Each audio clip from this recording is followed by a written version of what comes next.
most of the hewers of wood and fetchers of water and beggars remain Hausa people.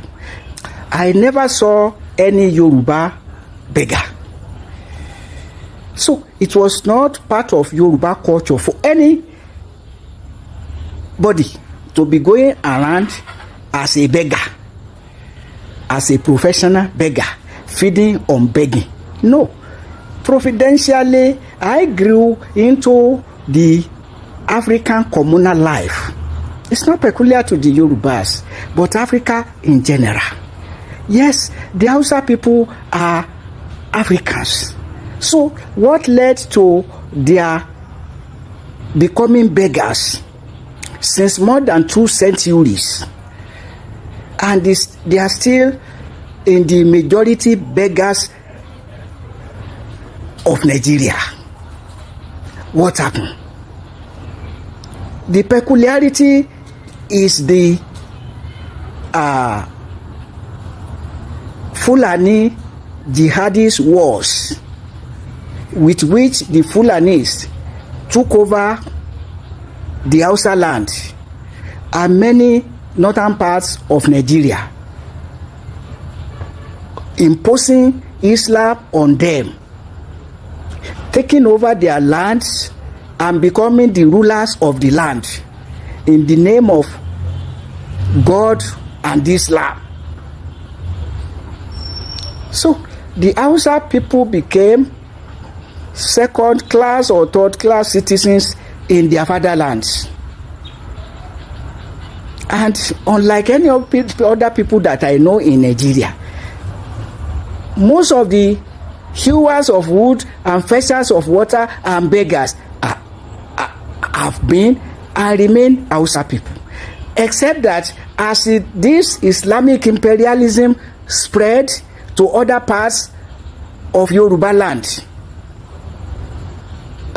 life becomes harder and harder for common people. And so, as from the 1980s, you begin to see some Yorubas turning into beggars, with particular reference to some elderly women and men. A thing that you realize is un-African, because traditional Africans lived communal lives in which the welfare of one is the welfare of all, and misfortune of one was seen as the misfortune of all, except as Christianity and Islam corrode the system, enter the culture and whittle it down, dividing people between Islam and Christianity. So sense of competition, the pride became not in taking care of your neighbor, but in being Christian or Muslim. Hausa people, they were too much miserable. Hewers of wood, fetchers of water throughout Nigeria. And when you see mushrooming beggars, they will be Hausa people. Unfortunately, some people now want to intensify Islamic missionary activities in Yoruba land, even while the situation is tugging at Nigerians under the presidency of Ahmed Tinubu and Kashim Shettima. Muslim presidency of Nigeria, first of its type. And that is the level of degeneration we have arrived. And the more impoverization is growing, more and more Nigerians are becoming beggars, like in Hausa land. They have always come with war scrambling for Yoruba land. Do you know the biggest enemy? They are the free enemy, the manipulative one. You will never see their true color. They are very, very good in playing emotional game, victim game. Is there any difference of interest between a Fulani militia using brutal force, displacement to chase Yoruba people from their ancestral land, and the other group that is calling Lagos a no man's land. It is still about land settlement and colonization, scrambling for Yoruba land. It is all about grabbing land. Both of them have only one goal, but they are using different methods, tactics, and approaches. Look at what the Shekiri are facing today in the South. There's no different from what is happening to Yoruba people in North Central and Yoruba people in South today, because they have been separated from other group of Yorubas, and today you see history trying to repeat itself. They all want the same thing, the same goal, the same agenda and interest, which is your rich land. Wake up. One side is saying Lagos is no man's land because Lagos is the old capital of Nigeria. That is their reason. And the other one is saying Kwara is geographically in North Central. Therefore, it belongs to the Emirates. They want to balkanize and change the demographic of Yoruba land and Yoruba territories. The same interest, one interest in Kogi State to please the Fulani people, or Baro of Kogi Central, a title that belongs to the Yoruba Ukun people, was given to a Fulani man, replacing the Yoruba tradition with the Fulani. The same agenda, which is to take Yoruba land, but a different approach, is why you must not be manipulated to justify any form of settler colonization in Yoruba land. You have to wake up. Either play through politics or through war. Many people don't know that politics is war without bloodshed. There is no lesser evil. Evil is evil. It is happening to Kwara and Okun today because they are in North Central. It is happening to Ishekiri and Usen today because they are balkanized from Southwest to be part of South. That is exactly what they want with Lagos, which is making individuals like Very Dark Man to say Lagos should not be part of Yoruba land. They have to separate it first. They have to divide and conquer you, after which they will face you alone and teach you a lesson. That is what will happen to those of you calling yourself Lagosian first before your Yoruba identity. Politics has always been war without bloodshed. Azikwe has always wanted to hijack the Yoruba land through politics. I, the other edge, wanted to use displacement and armed force. The first man to call Lagos no man's land was Jagan Wasuku, because Lagos is their own desire among Yoruba territories, because they have always wanted access to the sea and the Atlantic. These are the historical things you need to know so that anybody will not make you choose between two evil. Evil is evil. The purpose now is to protect our heritage, our boundaries, and our land. Whether it is war, way through political or harm means, we must protect our land and safeguard it. So don't be deceived or be manipulated. I think that the difference is becoming minimal now, or the gap between Hausa beggars and Yoruba beggars. Well, all over Nigeria now, I've not taken a census of beggars, but beggars are mushrooming in Nigeria, irrespective of ethnicity, because the economic situation created by this Muslim, it's very straightforward. You remove subsidies from basic necessities of life to pump 90 billion into Hajj. Now they are silent about it because we are making noise that, oh my God, how can you do this to a people? Did you become president so that you can be upholding Islam at the expense of common people, at the expense of the nation? So, however they hide it, they are still doing it. The National Hajj Commission of Nigeria. How can a secular nation have an Hajj Commission? Privilege board run by states and the federal government. And now, but my concern, the historical trajectory must change. Too many Nigerians are becoming beggars. It used to be only the Hausas. Go and interview other people who are even older than me, because I grew up to meet it. Not that it started in my time. No. What started in my time is turning Yoruba people into beggars. And the worst of them now is a Yoruba president of Nigeria, Ahmed Tinubu, is not a Yoruba, he's a Muslim. In fact, he's a Jagaban of the Fulani race. Let's take it like that. And Peter Obi, I heard that he was also favoring the Catholic Church to which he belonged as the governor of Anambra State. I'm saying this so that he doesn't come to be elected, which is my prayer, and be focusing Christianity and Islam. Because he was already said to be going to break fast with fasting Muslims. Hypocrisy of the highest order. But also an indication that he will politicize Islam and Christianity. That's not the type of person Nigeria needs anymore. We need someone like Ibrahim Traore of Burkina Faso, who told the Saudi Arabia people, no, I don't need 200 mosques. We have more than enough mosques in Burkina Faso. What we don't have is infrastructure. Come that money, pump it into our schools. Let Burkina base have good education.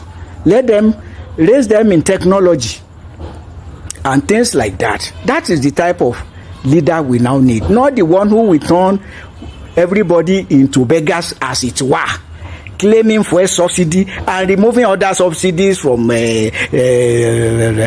electricity, from gas, whatever. So Boko Haram. And those who raise it, you are waging war on them, telling lies that they were terrorists, whereas your attacking them started their terrorism. They have been on the part of disadvantage. The Fulanis has used their influence to gain political advantage over them.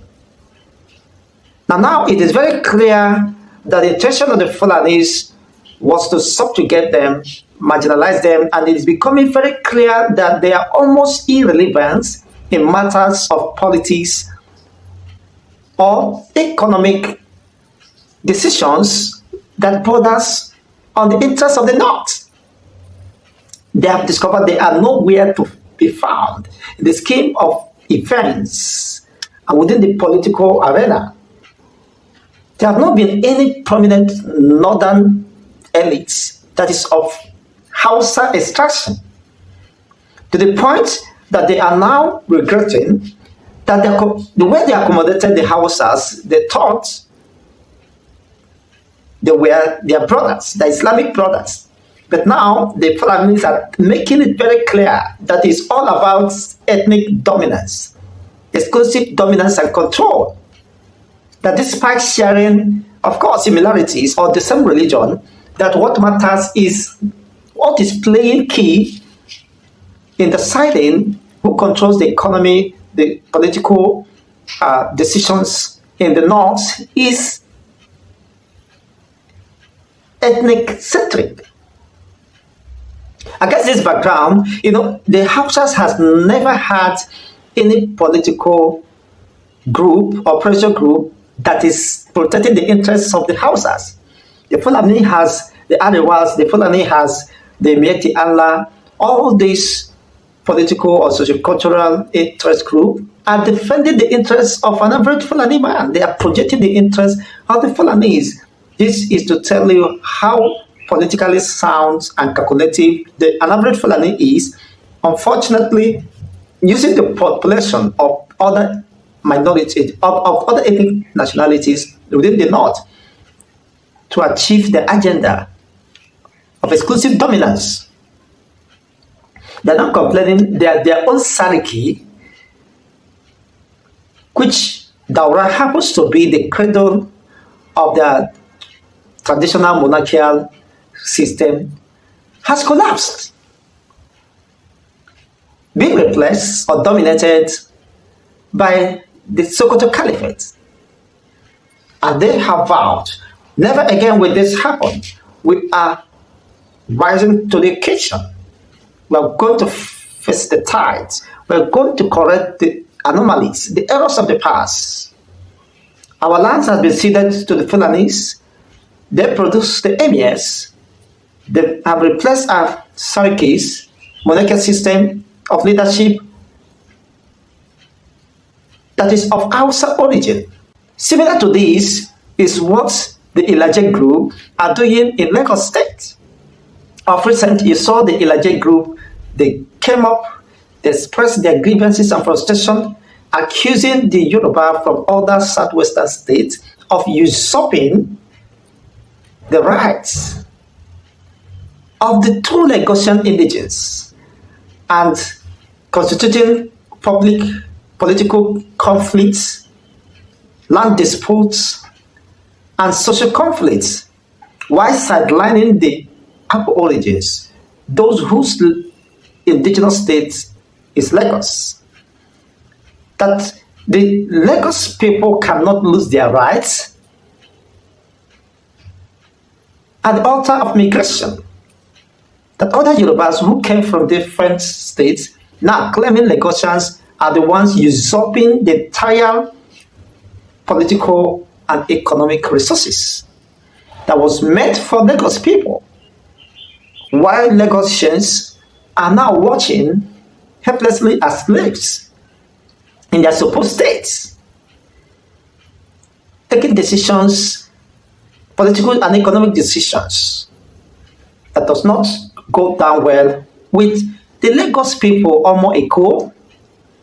So they have these similarities, and eventually it is an interesting moment to watch. Everybody waking up to that political consciousness and reawakening of this sort will definitely pave a way to recovery. That's why we cannot be used as slaves in our own country, in our own states. We are the indigenous people of Lagos. So we cannot continue to allow the immigrants, those who migrated down to Lagos, regardless of the fact that they are Yoruba speaking tongues, to usurp the entire political and economic space. Again, that the Oba of Ijora and the rest of them are not Lagosians. They came to Lagos and usurped those traditional rights and monarchical, of course, system of leadership. Why they stand back and watch all this playing out for decades, it is time to reclaim their own rightful position in the political and economic sphere, as far as Lagos is concerned. But So, make I no use northerner, because if I use northerners, that means I've generalized all the northern people. Let me say Hausas in the north. Now them be the most highest beggars that we ever have in this country, because their own beggars increases day by day. A country will be so okay, beggars increase day by day. Is not a country will be so okay, it's favoring everybody. Why you need to favor them? Now then bring the issue come to their self. Now those people will be so okay, the people and new way them use their hand bring. Now then be the people will be so okay, they marginalize or keep them like that, make them remain poor so that okay they go feel they enjoy. All these guys like Rufai will be so okay that they come out and talk like say okay that they speak for Hausa, or that they speak for northern people. No be una where they preach for. They do all this thing for their own selfish game. You see the way una northern leaders they play una every times. E don reach the time wey be say okay una suppose to don come wise. Una wey be Hausa, so that una go feel like collect una sef from all dis Fulani wey be say dem dey use una as slave.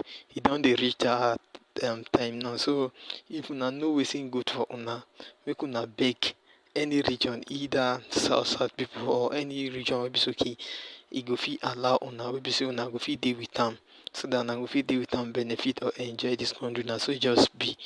And for una wey be say una dey hear dis thing, if any of you have something to say concerning this, you should drop your own say below. And also if today is your first time, kindly like, share, subscribe. Thank you.